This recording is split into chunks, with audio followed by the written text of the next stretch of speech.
allegiance to the flag of the United States of America and to the republic for which it stands, one nation, under God, indivisible, with liberty and justice for all. Will Deputy Majority Party Leader Shemikar please raise the landing page? We acknowledge that the University of Florida is located on the ancestral and present homelands of the Ais, Appalachee, Calusa, Creek, Miccosukee, and Yamasee peoples, with our main campus located on the ancestral territory of the Patano and the Seminole peoples. The Patano of Timucua affiliation lived here in the Alachua region until the destruction of their towns in the early 1700s. We pay our respects to these indigenous elders and descendants of the past and present, especially those who have called the University of Florida home within their lifetime. And now for a moment of silence. Thank you. Join me for a moment of silence. Will a member of the Rules and Ethics Committee please come down and conduct roll call?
Alexander?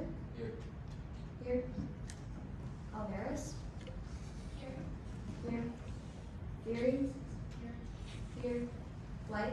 Here. Birch? Here. Burdette? Here. Bush?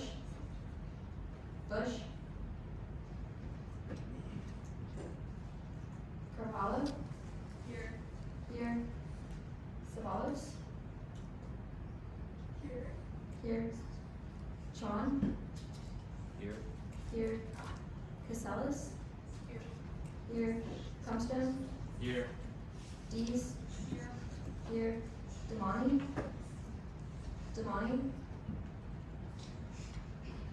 Disher? Here. Enos? Here. Erickson? Here. Delanino?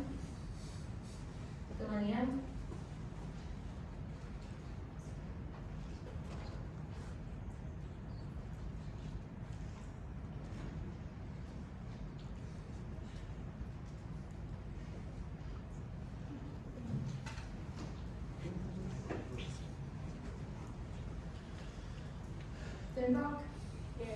Here. Fulbum? Here. Volk? Here. Frost? Here. Galbraith? Here. Higher.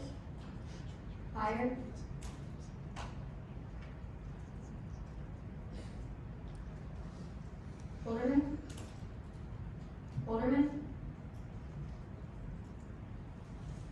Wong? Here. Lutanov? Here. Jensen? Here. Jones? Here. Cancolar? Here. Kim? Here. Little? Here. Longwater? Mahmoody? Here. Martin? Here. Mayorga? Meese? Melman? Metchik? Marowitz? Here. Morris? Here. Montgomery? Here. Muniz? Murphy? Here. Newsom? Here. Bofori? Here. Botiara? Patel? Patel. Here. Patel. Here. Peterson. Here. Petros. Here. Ransom. Here. Regenberg. Here. Rodriguez. Here. Here. Rodriguez. Here. Rubio. Here. Salas. Here. Here. Severelios. Here. Samerzikov. Here. Here. Santone. Here. Schemberkar. Here. Spiegel. Here. Stein. Here. Strautmeier.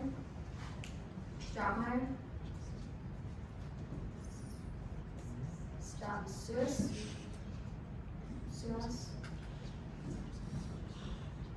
Sullivan.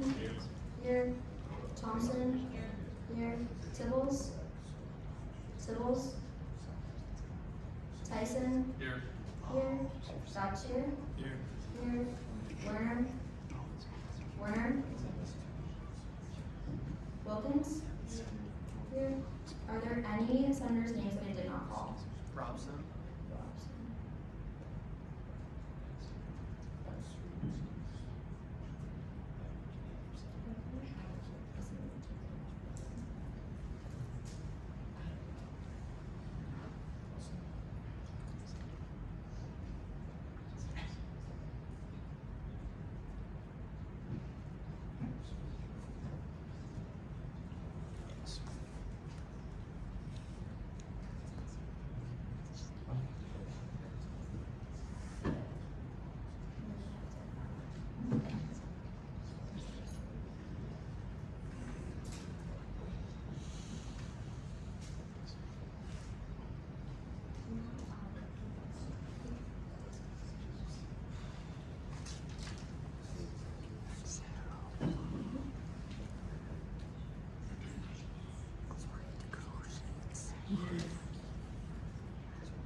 I'm sorry, what was the name? Robson. First name Jonathan.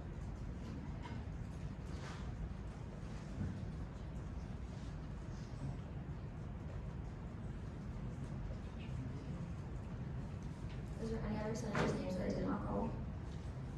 Hold 1 second.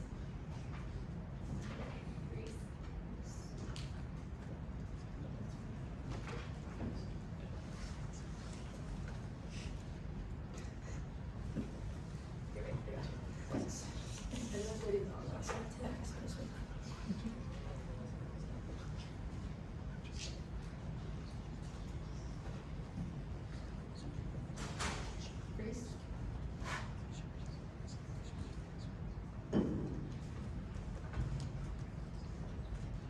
Is there anyone else?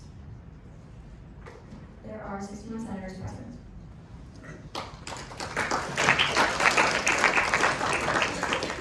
Quorum has been established with 61 senators present. We are now in line for public comment. Starting off with Tyler's Park, you have 5 minutes whenever you're ready.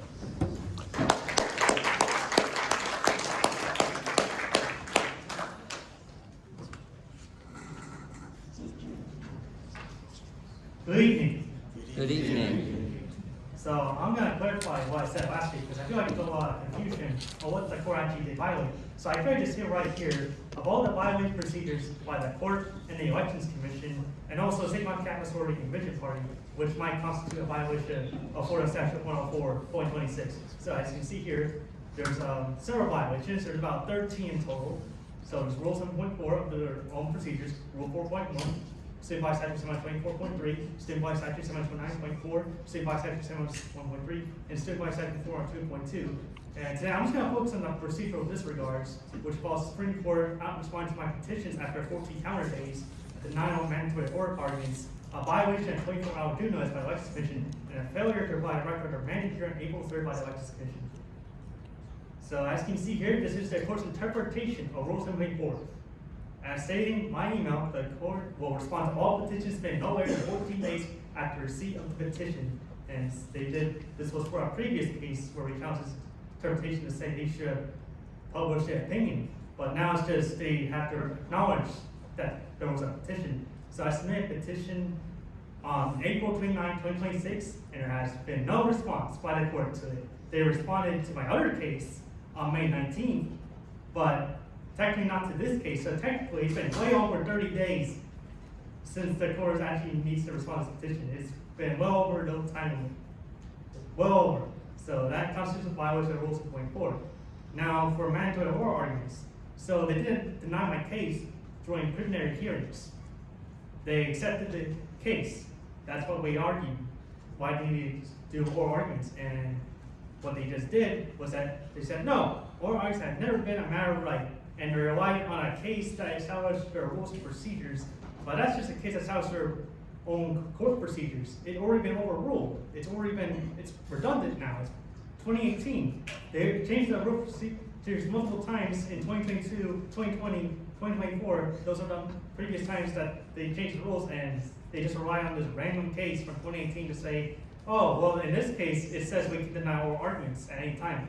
And they said the oral arguments were never a matter of right. But if you go to volume 1 and just go to this case, in procedure for appeals to the Supreme Court, the Supreme Body, and explanation of intent for elections commission appeals, it says that petitioners and respondents shall each be given 20 minutes for argument. It shall. So it's not just up to interpretation. They had to be given oral argument. So it was never not a matter of right. It was a matter of right then, and we are arguing it's still a matter right now. So that is a constitutional violation of Rule 4.1. And here, this is for the very first hearing we submitted an elections complaint. So we submitted at like around 8 o'clock at night, and they responded to me at 12:06 a.m. while I was sleeping. So I got this email when I woke up at 6. As you can see, it's way, they didn't even give me 24-hour notice. They gave me like 4 hours, and then they said within 8 hours, that's when they're gonna have the hearing. So that's clearly a violation of that, of 24-hour given notice. And there's actually a Supreme Court case about this. It's called Mullane versus Central Bank in New York, where it's actually they explicitly said that what's doing this is a violation of due process because they're not giving me ample time to prepare for my arguments. And that they also are not giving ample argument for vision party or Smith Capital to prepare for arguments either, because he's scheduled this meeting in less than 24 hours. So not only did they violate my due process rights, they also violate the respondent's due process rights.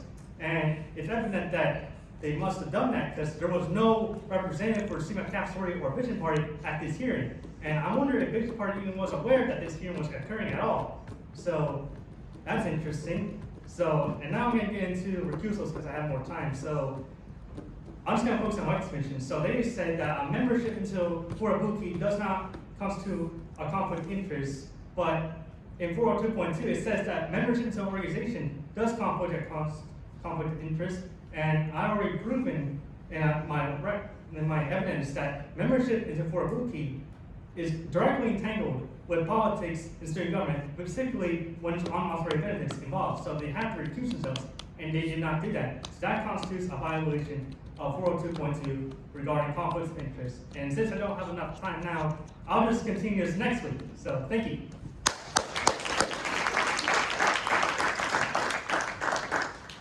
Seeing as there's no more public comment, we are now in line for the executive branch reports. Is there anyone from the executive branch? Seeing no one, we are now in line for the judicial branch reports. Is there anyone here from the judicial branch? Seeing no one, we are now in line for goodbye speeches. There are none. We are now in line for the amendments to the minutes. Are there any amendments to the minutes? Seeing none, we are now in line for amendments to the agenda. Are there any amendments to the agenda? Majority Party Leader Alexander. I move to approve Valen Jensen for the open budget and appropriations committee seat by unanimous consent. There has been a motion to approve Valen Jensen for the open budget and appropriations committee seat by unanimous consent. Are there any objections? Hearing none, that motion passes. Follow up. Follow up. I move to approve the block of information communication committee seats by nominations by unanimous consent. There has been a motion to approve all information and communication committee seats, or the block for information and communication committee seats by unanimous consent. Do I hear any objections? Hearing none, that motion passes. Follow up. Follow up. I move to approve Keys Rodriguez for the open rules and ethics committee seat by unanimous consent. There's been a motion to approve Keys Rodriguez for the open rules and ethics committee seat by unanimous consent. Are there any objections? Hearing none, that motion passes. Follow up. Follow up. I move to approve the block of replacement seat nominations by unanimous consent. There's been a motion to approve the block of replacement seat nominations by unanimous consent. Are there any objections? Seeing none, that motion passes. Follow up. I move to adopt the agenda by unanimous consent. There's been a motion to adopt the agenda by unanimous consent. Are there any objections? Hearing none, that motion passes.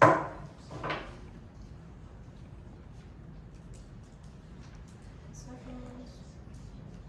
There are no executive branch nominations. Seeing that there are no judicial branch nominations. First reading. We're now in line for legislation on the first reading. There is none. We are now in line for legislation on your second reading. There is none. We are now in line for vetoes. There is none. We are now in line for absences. There are none. We are now in line for the Senate President's report. My report. So thank you guys so much for being here tonight. Again, I'm really happy that everyone was able to, almost everyone was able to fill out the affiliation form. Thank you guys for not getting yourselves taken to the Senate. That's awesome. Make sure that we're kind of like keeping up with your emails, just because we will be sending forms and things like that. It's just very important that you're paying attention, not missing things. We all want you here.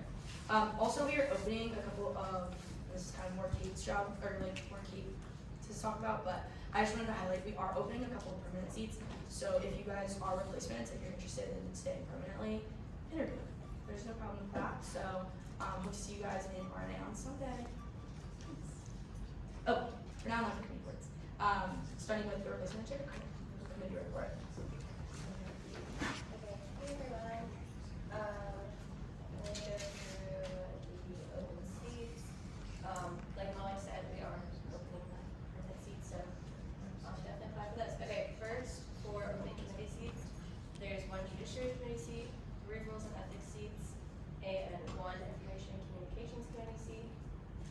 For open replacement, we have arts B, EDC, Brown Rolling C, Class B, Education C, Engineering B, Graduate and Family Housing C, Graduate C, there's 3 seats for that, Hamilton C, Jennings C, Journalism C, Lakeside C, Law A, Murphy, May 22nd to July 10th, Nursing C, Off-Campus A, Off-Campus B, Pharmacy C, PHHP C, Sophomore B, Veterinary C, Uli C, and this is one that's not on your agenda, Health and Human Performance C. So if you know anyone that wants to apply for that, that would be awesome. And then for the open permanent seats, Graham, Graduate, 4 open permanent, Dentistry, Off-Campus, 2 open permanent, and PHHP permanent. Yes. Oh, other thing. Same thing that I said last week, but just make a note of this. For summer B seats, we're not hearing those until the last RNA meeting before the last Senate meeting of summer A. So, not the next one, but the next one, unless we cancel the last one. We'll see. We're not canceling, so never mind. It'll be in 2 weeks. Yeah. So yeah, that's all from. Oh wait, no, that's not all from me. The replacement agenda committee is going to meet this Sunday, time and location TBD. So look out for that email.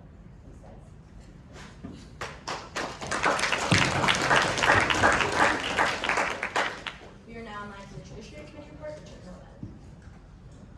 Hey guys, I'm Holly back here today. So just as a reminder, legislation is due Friday at noon.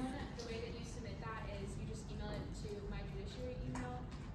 So if I have it by noon on Friday, we can hear it in committee. For your voter record, everything was passed by unanimous consent, so just make sure to turn those in, please. And then there is 1 seat left on the Judiciary Committee. If you guys need help with your applications or you're thinking about applying and want to ask questions, come up to me after the meeting and let's chat.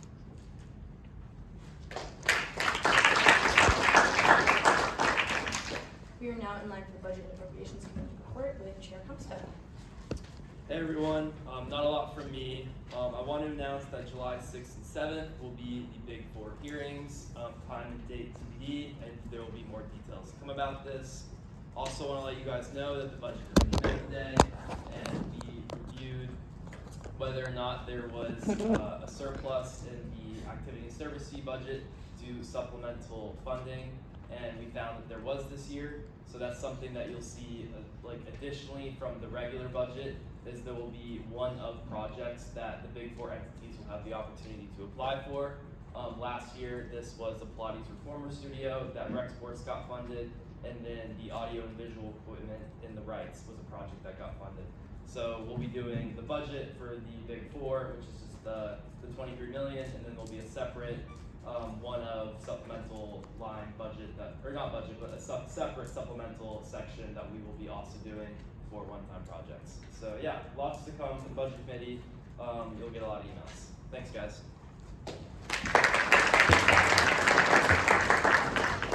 We are now in line for the Rules and Ethics Committee report with Vice Chair Richards. Hello everyone, thank you so much for your patience with attendance. I'm really sorry if I butchered your name, but thank you again. First off, congratulations Keys on getting approved to the committee. And then there are 3 open committee seats, so if any interest in applying, highly recommend. If you have any questions, please reach out. Constituency is due at the last meeting of the term, otherwise you will be placed on probation. Make sure you're turning that in. And then if Arnie can meet me after for a super brief conversation, and if you have any questions or concerns, please reach out to Zoe or myself. Have a good night.